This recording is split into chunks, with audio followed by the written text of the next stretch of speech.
I had a client turn down a $1.2 million job this week, 25% of his yearly revenue.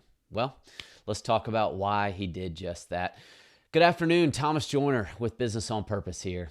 And if there's a phrase I've heard over and over this year, it's this: we got to make money while there's money to be made, right? There's a scarcity mindset that's going around in the contractor space. Prices are still on the way up, and yet people continue to build and work continues to be there for the taking. So is all work the same? Is all work worth taking, no matter who the client is and no matter what it costs you? Well, most people today would probably find a way to make it work. We can hire and train quickly, and we'll just find a way to get it done.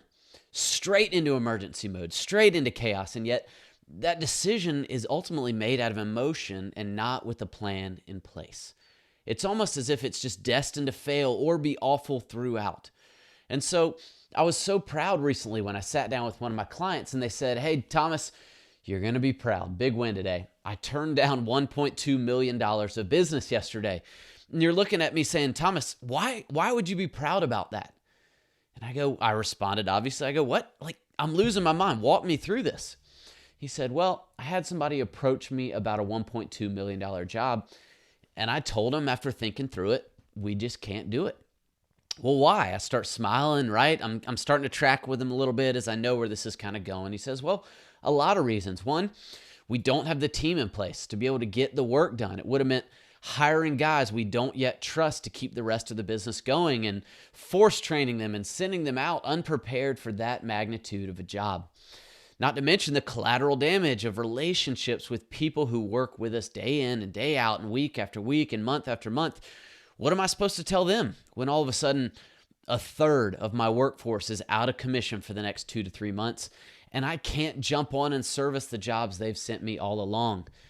Not to mention, we probably won't be able to maintain the quality we aim for or the work-life balance that we hold our team to, which ultimately are core values, and it's going to distract us from who we want to be as a team and where we're headed." And the dust settled. I started smiling. "Even though it's $1.2 million, I asked. "Absolutely." And I was blown away, right, at the maturity in that decision.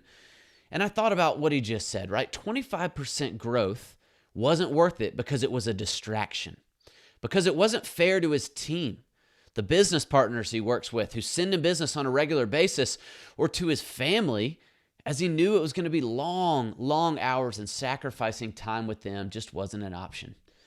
Was I proud? Man, that may be an understatement, because here's what I was most impressed by.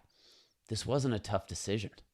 He had a filter that he put this decision through that removed emotion from the equation, and it was easy because this decision that weighed on him about as much as if he turned down a Chick-fil-A biscuit because he was on a diet, right? It was that simple. He had his priorities in place and he stayed the course towards his vision. That is a powerful, powerful moment in the life of a business owner. And so here's the question for you. Do you, as a business owner, have a filter that you run everything through? Do you know what jobs you want and which ones to steer clear of? Do you allow emotion in the room and it just to kind of push you around and back and forth? Do you see the massive top line revenue number and think, "God, we got to find a way to make this work"? That can be helpful, and it can be paralyzingly detrimental to your business because it's short-term thinking. The work, has to be done before that decision is ever made so that you can make that decision really before it ever even comes up. I'll never forget this same client about lost his mind on a $500,000 commercial job last year. And so after that job was finished, we came back to the drawing board to figure out what went wrong, and we built out parameters for when and how to take a job. What was important about billing and draws and retainage? Who do you trust in the industry, and how do you work well with them? And what worked well about this job, what was horrible, and how can we use that to actually craft and decide on future jobs? That hard work on the front end helped this decision a year later, and it really just made it all the more easy. He knew well what that job was going to cost him from a reputation, a team, a mental health, and a family health perspective, and he knew how to prevent that from ever happening in a negative way. And so here's the flip side with that, right? this won't be the last massive contract he's offered, you know? Like, I don't want him to just write it off because it's a $1.2 million contract. No. But I asked him, do you ever want to be able to take on a job like this? And he said, absolutely. I said, great. Now let's put the work in on the front end to build a business that can support that type of job without sacrificing the other pieces, right?